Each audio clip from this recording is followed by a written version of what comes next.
Buen día compañeros, hoy veremos regulación genética como parte de la materia de genética médica. Comencemos. El término expresión genética se refiere al proceso mediante el cual la información codificada en un gen se transcribe en uno o varios ARN funcionales. Básicamente es un proceso en el que se va a producir una activación o una desactivación de ciertos genes para que las células puedan desarrollar funciones específicas. Dicho de otra manera, las células, a pesar de tener la misma información genética, van a poder desarrollar una estructura y una función completamente diferente al poder sintetizar diferentes tipos de ARN mensajeros. La expresión genética se inicia con el proceso de transcripción.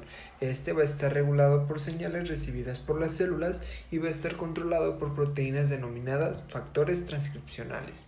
Estos factores se conocen como proteínas que van a reconocer cierta secuencia específica, la cual se va a requerir para poder encender o apagar ciertos genes. Esto va a dar como resultado la producción de un ARN funcional y posteriormente un ARN mensajero. Cabe aclarar que la expresión de estos genes se va a regular en diferentes niveles, desde su transcripción hasta su traducción. En el nivel pretranscripcional, que en este caso va a ser el primer paso para que se pueda dar una expresión genética, básicamente vamos a tener que se va a dar un cambio en la conformación en la cromatina. Va a ser necesario que el ADN se desenrolle y se separe de las histonas para que se pueda llevar a cabo una transcripción correcta. Aquí pueden pasar dos cosas.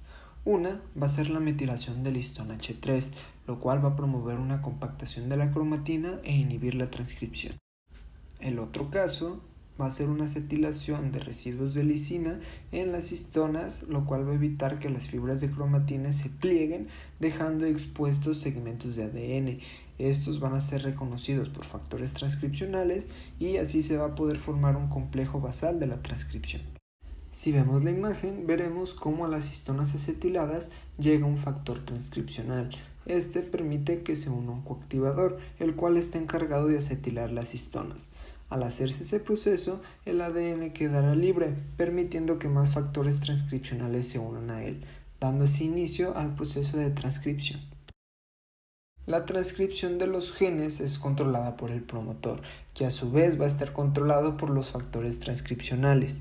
En este caso, los promotores los podemos encontrar como sencillos y complejos.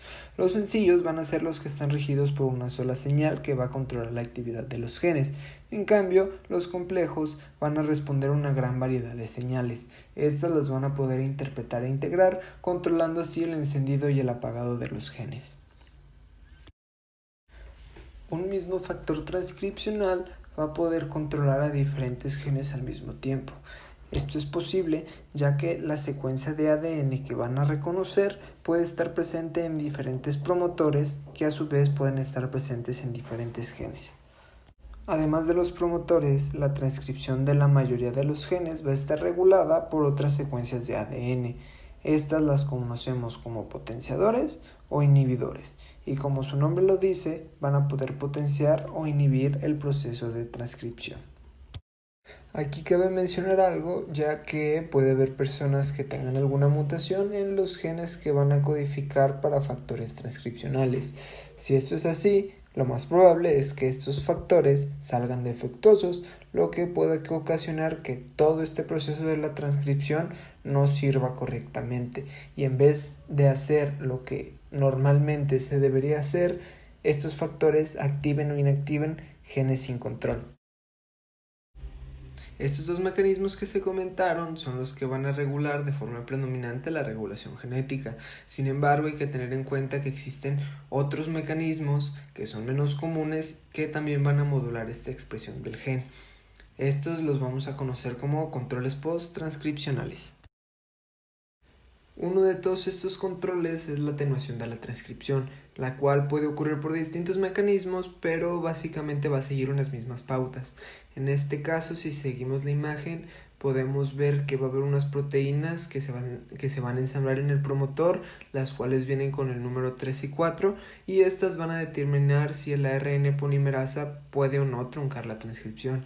En este caso, el ARN polimerasa viene siendo el circulito con color azul, y en este caso pues todas estas proteínas pueden ser diferentes en cada tipo de célula, y además la célula puede controlar el nivel de atenuación que quiere para un gen en particular.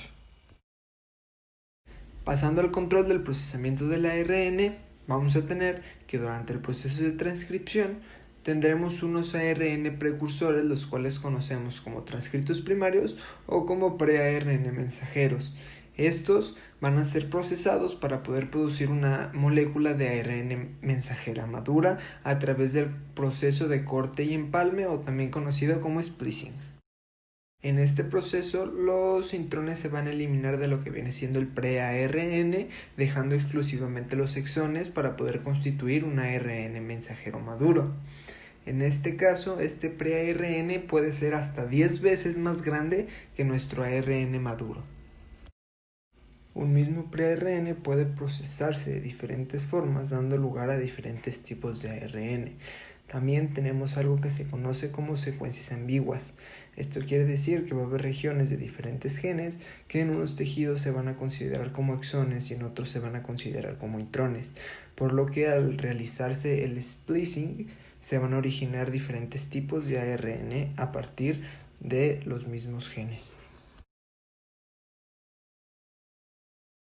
La edición del ARN es un tipo de control posttranscripcional, el cual se refiere a la modificación en una o más bases de una secuencia del ARN mensajero maduro, el cual va a provocar un cambio en el mensaje original de este. En este caso, la modificación más frecuente va a ser un cambio de citosina por un uracilo, lo que en una medida puede llegar a provocar un cambio de hasta el 50% de la secuencia original del gen.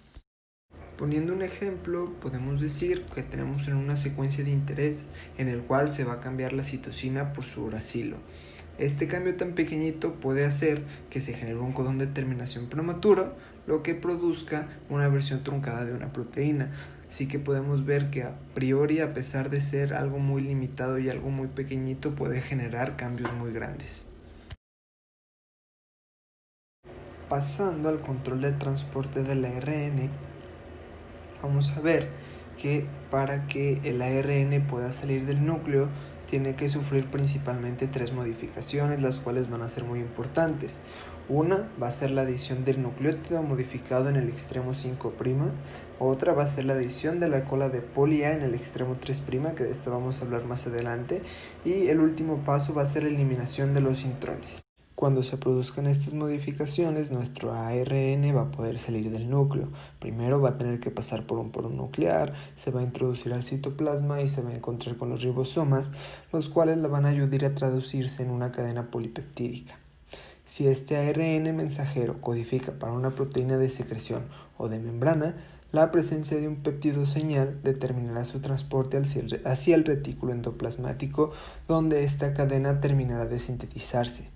Va a haber otros casos en donde esta proteína entera va a ser sintetizada por los ribosomas y señales en la estructura la van a dirigir al sitio de la célula en donde se va a necesitar.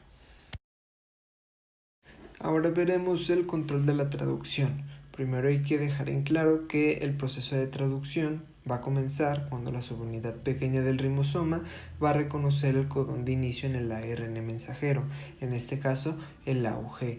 En este proceso van a participar unos nucleótidos conocidos como la secuencia COSAC, la cual podemos apreciar en la diapositiva. Si se produce un reconocimiento deficiente de esta secuencia, la subunidad ribosómica ignorará el primer codón de AUG y saltará hasta el segundo o el tercero. Esto es un fenómeno conocido como búsqueda de escape, el cual es una estrategia para producir 2 o más proteínas diferentes a partir de un mismo ARN mensajero. Tenemos otras 2 modificaciones posttraduccionales. La primera es la adición de grupos químicos a proteínas, la cual va a ser otro mecanismo por el cual se pueda regular la expresión de un gen a través de la adición de diferentes grupos químicos a cualquiera de los aminoácidos que conforman una proteína. Sin la adición de estos compuestos, la proteína no se convertirá en una proteína madura y funcional. Y entre las adiciones más comunes encontramos las acetilaciones, las carboxilaciones, las metilaciones, las hidroxilaciones y las fosforilaciones. Y por otro lado tenemos las proteínas inhibidoras de la traducción, las cuales pueden inhibir la expresión de un gen al bloquear la traducción, uniéndose al extremo 5' del ARN mensajero. Este es un tipo de mecanismo al que conocemos como control negativo de la traducción. Bueno, pasamos al control de degradación del ARN mensajero. Sabemos que el ARN mensajero es estable por lo menos alrededor de 30 minutos, aunque pues sí existen otros tipos que duran mucho tiempo más. Y todo esto es gracias a la cola de poli A, la cual es una adición que se le proporciona al ARN mensajero cuando se sintetiza en el núcleo. Esta cola de poli A va a tener una longitud variable y va a contar con un promedio de 200 nucleótidos. Este conjunto, una vez en el citoplasma, se irá cortando con el tiempo, pero mientras exista, proporcionará una estabilidad al ARN mensajero. En el momento en el que se elimine esa estabilidad, se perderá y se proporcionará la degradación del ARN mensajero, deteniendo su traducción. Ya casi por acabar, pasamos a la interrupción de la transcripción, en el que vamos a encontrar un proceso denominado como recodificación traduccional. Este va a ser un proceso que se va a utilizar en casos especiales y básicamente lo que va a alterar es el proceso de traducción.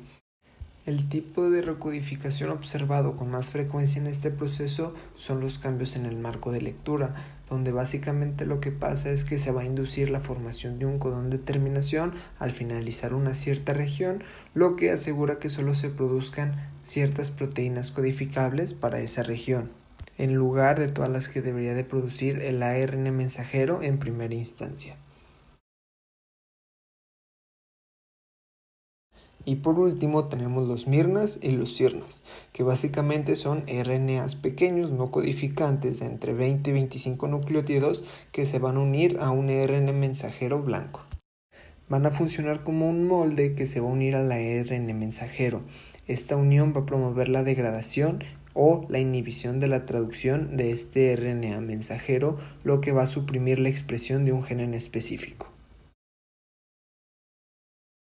Agregué esta tablita donde se menciona todo lo que comenté hace un momento, así que la pueden revisar con calma y les sirve como un repaso.